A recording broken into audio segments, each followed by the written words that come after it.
வணக்கம் நேயர்களே, விஷன் 9 டிவிக்காக நான் உங்கள் லக்ஷ்மி நாராயணன். இப்போ நம்ம பார்க்க போகிறது வார ராசி பலன் 8ஆம் தேதியிலேருந்து 14ஆம் தேதி வரை எப்படி இருக்க போது தான் பார்க்க போகிறோம். எப்போதும் சொல்கிறது தான் லக்னத்துக்கு பார்க்க தான் ரொம்ப சிறப்பு. உதாரணமாக ஒரு மகர லக்னம் விருச்சிக ராசிக்கான பலன்களை பார்க்கறதை விட மகர ராசிக்கான பலன்களை பார்க்கும்போது ரொம்ப பர்ஃபெக்டாக இருக்கும்.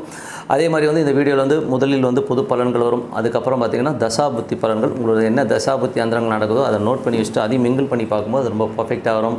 வீடியோவில் டிப் ஆஃப் த வீக் இருக்குது, மறக்காமல் பாருங்கள். ஸோ கடகராசிக்கு பார்த்தீங்கன்னா உங்களது ராசியாதிபதி முதல்ல 9இல் பிரயாணம் பண்ணும்போது திங்கள் செவ்வாயில் நிறைய பிரயாணங்கள் மேற்கொள்வதற்கான வாய்ப்புகளும், அதுக்கப்புறம் தொழில் ரீதியான விஷயம் நல்ல ஏற்றங்கள் நல்ல லாபங்கள் வருவதற்கான வாய்ப்புகள் ரொம்ப சிறப்பாக இருக்குது. ஸோ வாரத்தின் இறுதி பகுதியான சனி ஞாயிறில் மட்டும் கொஞ்சம் சின்ன செலவுகள் ஏற்படுவதற்கான வாய்ப்புகள், மற்றபடி எல்லாமே சிறப்பு தான்.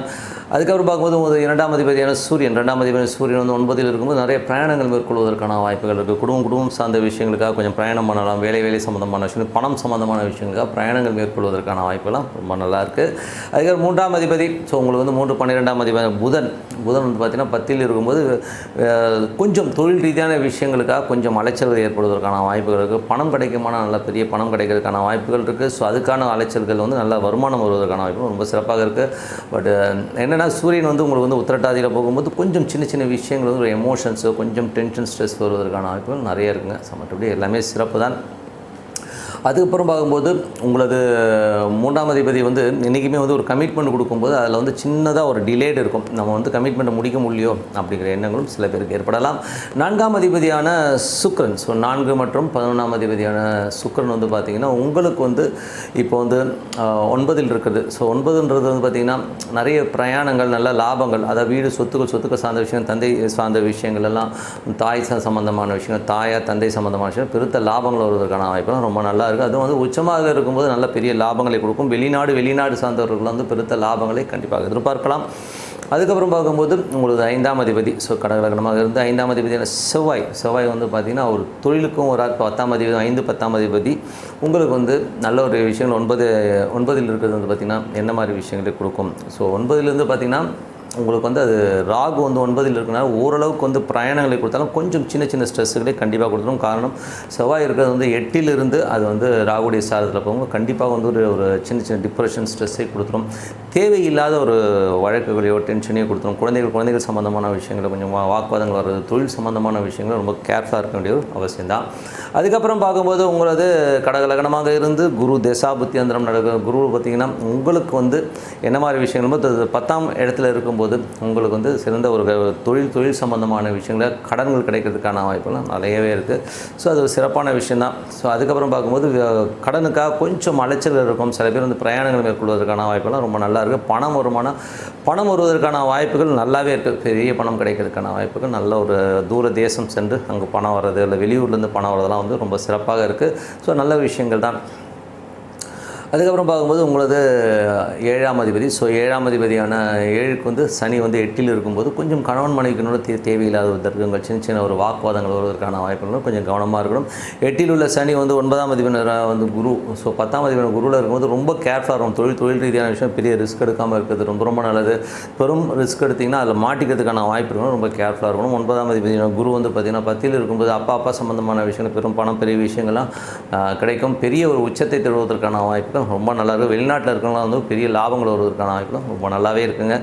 ஸோ இதுவரை பார்த்தது ஒரு பொது பலன்கள் தான். ஸோ இப்போ பார்க்கும்போது தசாபுத்தி பலன்கள் எப்படி இருக்குன்னு சொல்லி பார்க்கலாம். ஸோ உங்களுக்கு கடக லக்னமாக இருந்து சூரிய தசாபுத்தி அந்தரம் நடக்கிறது 2-9 குடும்பத்திற்காக கொஞ்சம் தூர தேச பிரயாணம், குடும்பத்திற்காக கொஞ்சம் பிரயாணம் மேற்கொண்டு அதனால் பணம் சம்பாதிக்கணுங்கிற எண்ணங்கள் நிறைய இருக்கும். ஸோ அதில் வெற்றி பெறுமா அப்படின்போது அது புதனுடைய சாரத்தில் இருக்கும்போது கண்டிப்பாக வெற்றியை நோக்கி தான் போகுது. பட் இருந்தாலும் சின்ன எதிர்பார்த்த அளவுக்கு வேகம் இல்லை அப்படிங்கிற ஒரு ஃபீலே கண்டிப்பாக இருக்கும். ஏன்னா நட்சத்திர சாரனாக புதன் கொஞ்சம் அது வக்கரமாக போகும்போது கொஞ்சம் டிலேட் குறைக்கிறதுக்கான வாய்ப்புலாம் நிறைய இருக்குது.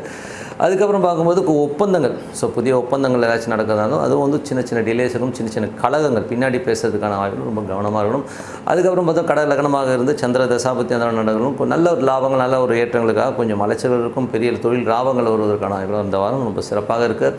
கடக லக்னமாக இருந்து செவ்வாய் தசாபுத்தி அந்தரம் நடக்கணும். இந்த செவ்வாய் உங்களுக்கு 8இலிருந்து ராகுடைய சாரத்தில் இருக்கும். கொஞ்சம் எமோஷன்ஸ் ஆகிங்க, தேவையில்லாத விஷயங்கள் பதட்டப்படுறதுக்கான வாய்ப்புகள் இருக்குது. குழந்தைகளோட பேச்சுக்கள் எல்லாம் கொஞ்சம் டென்ஷன் பண்ணுறதுக்கான வாய்ப்பு இருக்குன்னா ரொம்ப உஷாராக இருக்கணும். அதுவும் தொழில் ரீதியான விஷயங்களும் ரொம்ப உஷாராக இருக்க வேண்டிய ஒரு காலகட்டம் தாங்க. அதுக்கப்புறம் பார்க்கும்போது கடக லக்னமாக இருந்து, ஏன்னா அது செவ்வாய் வந்து கொஞ்சம் எமோஷனாக இருக்கும், அதுவும் ராகுடையவங்க ரொம்ப எமோஷன் பண்ணுறதுனால கொஞ்சம் ஜாகிரதையாக இருக்கணும். கடக லக்னமாக இருந்து ராகு தசாபுத்தி அந்த நடக்கணும். இந்த ராகு வந்து 9லிருந்து புதனுடைய சாரத்தில் போகும்போது தொழில் ரீதியான விஷயங்களில் கொஞ்சம் அலைச்சல்கள் இருக்கும். அதுவும் வெளிநாடு வெளி மாநிலங்களில் இருக்கணும் பெருத்த லாபங்கள் வருவதற்கான வாய்ப்புகள் ரொம்ப சிறப்பு. நடைமுறையில் வந்து கொஞ்சம் வந்து ஸ்லோவாக போகிற ஃபீலை கண்டிப்பாக கொடுத்துரும். அது வந்து வெளிநாட்டில் இருக்கணும் புதிய ஒப்பந்தங்கள் ஏற்படுவதற்கான வாய்ப்புகள் நிறைய இருக்குங்க. அப்புறம் கடக லக்னமாக இருந்து குரு தசாபுத்தி அந்த தொழில் ரீதியான விஷயம் நல்ல லாபம் நல்ல ஏற்றங்கள் இருக்கும். நல்ல ஒரு வளர்ச்சியை கிடைப்பதற்கான வாய்ப்புகள், பின்புலத்தில் வந்து யாரோ சப்போர்ட் பண்ணுறதுக்கான வாய்ப்புகள் ரொம்ப சிறப்பாக இருக்குது.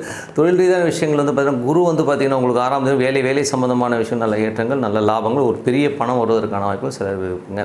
ஸோ அதெல்லாமே ரொம்ப சிறப்பான விஷயங்கள் தான். அதுக்கப்புறம் பார்க்கும்போது கடக லக்னமாக இருந்து சனி தசாபுத்தி அந்தரம் நடக்கணும். வந்து சனி வந்து உங்களுக்கு வந்து 8ல் இருக்கும்போது கொஞ்சம் ஜாக்கிரதையாக இருக்கணும். அப்பாவுக்கும் உங்களுக்கு நிறைய பிரச்சனைகள் ஒரு டென்ஷன்ஸ் வர்றதுக்கான வாய்ப்புகள் இருக்குது. வெளிநாட்டில் இருக்கவங்களும் வந்து கொஞ்சம் கேர்ஃபுல்லாக இருக்க வேண்டிய ஒரு காலகட்டம் தான். ஸோ மற்றபடி எல்லாமே சிறப்பு தான். அதுக்கப்புறம் யாரெல்லாம் வந்து கடக லக்னமாக இருந்து புதன் தசாபுத்தி அந்தரம் நடக்கணும். வந்து புதன் வந்து பார்த்திங்கன்னா உங்களுக்கு வந்து 3, 12ஆம் அதிபதி வந்து உங்களுக்கு வந்து 10ல் இருக்கும்போது கொஞ்சம் அலைச்சல்கள் இருக்கும். வியாபாரத்தில் வந்து கொஞ்சம் அலைச்சல்கள் கொஞ்சம் டென்ஷன் இருக்கிறதுக்கான வாய்ப்புகள் நிறைய இருக்குங்க. கடக லக்னமாக இருந்து, ஏன்னா வந்து குரு அங்கே வரும்போது அந்த மாதிரி விஷயங்களை கண்டிப்பாக அந்த புதன் வந்து கண்டிப்பாக அந்த ஒரு விஷயங்களை பண்ணி விட்டோம். அதனால் கொஞ்சம் கேர்ஃபுல்லாக இருக்கணும். அதனால் வந்து பார்த்துன்னு இருக்குங்க. அது ராகு வந்து இப்போது புதனுடைய சாரத்தில் போகும்போது அந்த மாதிரி விஷயங்களே கண்டிப்பாக ஒரு எமோஷன்ஸு நம்ம வந்து யார்கிட்டையாச்சும் எமோஷனை கத்துறதுக்கான வாய்ப்புனா ரொம்ப கேர்ஃபுல்லாக இருக்கின்ற ஒரு காலகட்டங்கள் தான்.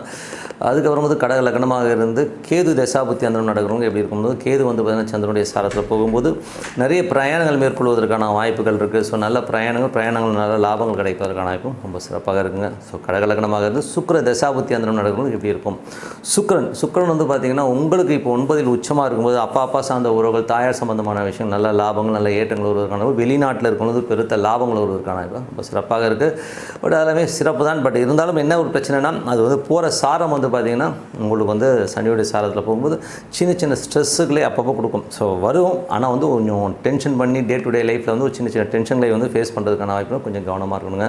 மற்றபடி என்னங்க எப்போதுமே சொல்கிறதான் ஒரு அமைதியான இடத்துல உட்காந்து பிரார்த்தனை பண்ணுங்கள், சிறப்பான பலன்களை கண்டிப்பாக நடப்பதற்கான வாய்ப்பு. இந்த வீக் டிப் ஆஃப் த வீக்கில் இப்போ நம்ம பார்க்க போகிறது வந்து இப்போ வந்து நாட்டில் வந்து நிறைய விஷயங்கள் பார்க்குறோம். நான் தான் சித்தர், நான் தான் சாமி, இந்த மாதிரி வந்து நிறைய பேர் வந்து சொல்லிக்கிட்டு வராங்க. ஸோ அவங்க சாமியா இல்லைங்கிறது தான் அடுத்த விஷயம். பட் யார் சாமி யார் கரெக்டான ஆளுங்கிறத முதல்ல வந்து நம்ம தெரிஞ்சுக்கணும். இதில் வந்து என்ன பியூட்டினா நிறைய பேர் வந்து சாமின்னு சொல்லிவிட்டு அவங்கள காலில் விடுறதுனால நமக்கு என்ன கிடைக்க போகுது முதல்ல அதை தெரிஞ்சுக்கோங்க. இன்னொன்று ஒரு சாமி வந்து ஒரு 50,000த்தையோ 1,00,000த்தையோ வாங்கிட்டு நான் ஆசீர்வாதம் பண்ணுறேன் அவங்களுக்கு எல்லாம் கிடைக்குன்னா அப்போ அவர் சாமியா அப்படிங்கிற லெவலையும் நமக்கு ஒரு பெரிய கொஸ்டின் மார்க் இருக்குது. ஓகேங்களா? ஸோ முதல்ல வந்து யார் சாமி யார் ஆசாமி. ஸோ சாமிங்கிறவர் வந்து முதல்ல வந்து சித்தர்கள் எப்படி இருப்பாங்க. சித்தர்கள்ங்கிறது பார்த்திங்கன்னா அவங்க காட்டில் இருப்பாங்க, அவங்க நாட்டுக்கு வரவே மாட்டாங்க. முதல்ல அது புரிஞ்சுக்கோங்க.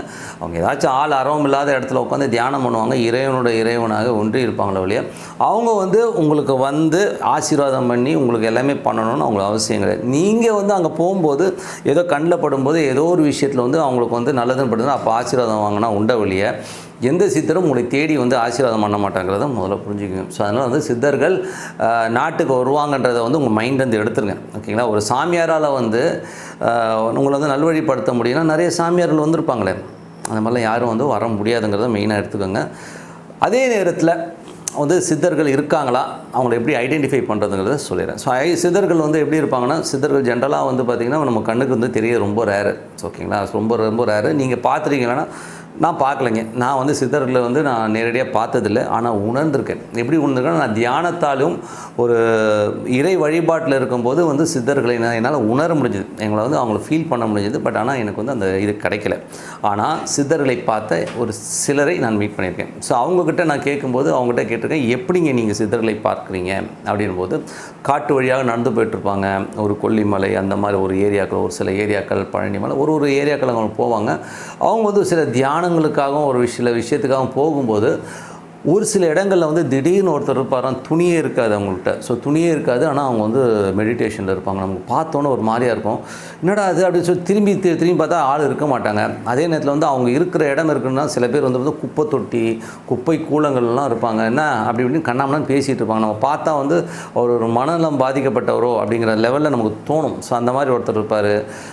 ஆனால் நீங்கள் எப்படி ஐடென்டிஃபை பண்ணலான்னா அவரை பார்க்கும்போது அந்த இடம் வந்து ரொம்ப நறுமணமாக இருக்கும். அவங்க இருக்கிற இடம் வந்து ஒரு மாதிரியாக இருந்தாலும் சுற்றி வந்து ஒரு விபூதி ஸ்மெல்லோ ஒரு நறுமணமோ வீசுவதை கண்டிப்பாக வந்து உணர முடியும். ஆனால் அவங்க அழுக்காக இருப்பாங்க.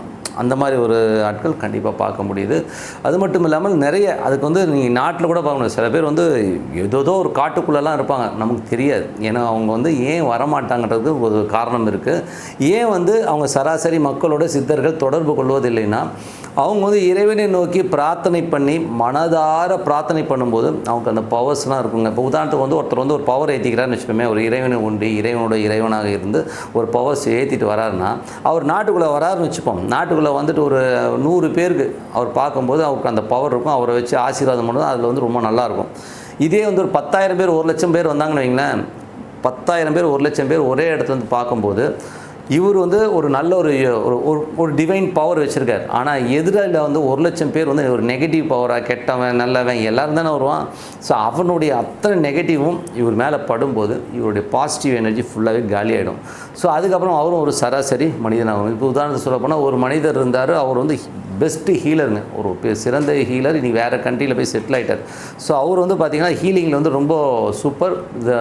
திரு விசு அவர்கள், ஸோ இறந்து போன திரைப்பட இயக்குனர் கதாசிரியர் விசு அவர்கள் சொல்லியிருக்காரு, என் ஒய்ஃப்க்கு வந்து பிரச்சனைன்னு போகும்போது அந்த ஹீலிங்கில் வந்து அவர் க்யூர் பண்ணியிருக்காரு. அவ்வளோ சூப்பராக க்யூர் பண்ணார். அவர் எவ்வளோ டாக்டர்ஸ்கிட்ட போயும் ஹீல் ஆகாது ஹீல் பண்ணியிருக்காருங்கிறத வந்து அவங்க சொன்னாங்க. ஸோ அப்படிப்பட்ட ஒரு சூப்பர்மேன் என்ன. ஆனால் அவர் வந்து ஒரு பொதுமக்கள்கிட்ட நடுவில் வந்ததுக்கப்புறம் அவங்க கண்கள் பட பட பட அவரோட பவர் இறங்கி அவர் ரொம்ப சராசரியான மனிதராக மாறினாருங்கிறதும் உண்மையான விஷயம். எதுக்கு சொல்கிறேன்னா, சித்தர்கள் உங்கள்கிட்ட வரமாட்டாங்க. நீங்கள் தேடி பார்த்து கிடச்சிதுன்னா உங்களுடைய என்ன சொல்கிறது, உங்களோட பாக்கியம். அதுக்காக வந்து நீங்கள் போய்ட்டு இன்னொரு சாமியார் இருக்கார் அவர்கிட்ட போனால் எனக்கு எல்லாம் கிடைக்கும்னு சொல்லிட்டு பைத்தியகத்தமாக போய் மாட்டிக்காதீங்க. அதுக்கு பதிலாக நீங்கள் உங்களுக்கு ரொம்ப கடன் இருக்குது, ரொம்ப பிரச்சனைகள் இருக்குது, அடுத்த லெவல் போக முடியலன்னா சித்தர் சமாதிகள் இருக்குது பார்த்திங்களா, அங்கே போய் பிரார்த்தனை பண்ணணும். அதுவும் பௌர்ணமிகளில் போய்ட்டு நீங்கள் பிரார்த்தனை பண்ணிங்கன்னா கண்டிப்பாக அந்த வைப்ரேஷனில் உங்களுக்கு நல்ல பலன் கிடைக்குன்றது தான் உண்மையான விஷயம். அதனால் வந்து நான் சாமியார், நான் அகோரி இப்படிலாம் சொல்லிகிட்டு இருக்கணும் நம்பி நீங்கள் போய் பணத்தையோ நேரத்தையோ விரயமாக்காதீர்கள் அப்படிங்கிறது தான் இந்த வாட்டி டிப் ஆஃப் த வீக். கண்டிப்பாக வந்து இறைவனை நீங்கள் பார்க்க முடியும், உணர முடியும். ஓகேங்களா, பார்க்குறத விட உணர முடியும், உள்ளூர உணர முடியும். அதனால் ஒரு அமைதியான இடத்துல உட்காந்து மெடிடேட் பண்ணுங்கள். உங்களுக்கு பிடிச்ச சாமி ஏதோ தியானம் பண்ணுங்கள், அது சாண்டிங் பண்ணுங்கள். இப்போ ஓம் நமச்சோன்னா ஓம் நமச்சோன்னு சாண்டிங் பண்ணுங்கள், சூப்பராக இருக்குங்க.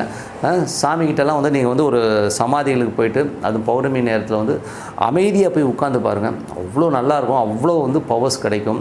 ஸோ அதெல்லாம் வந்து பண்ணி பாருங்க, கண்டிப்பாக இறைவனை நீங்கள் காண முடியும். அதனால் லோக்கல் ஆசாமிகிட்ட போய் ஏமாறுறீங்கன்னு சொல்லிட்டு உங்களிடம் விடைபெறுவது உங்கள் லக்ஷ்மி நாராயணன். நன்றி, வணக்கம்.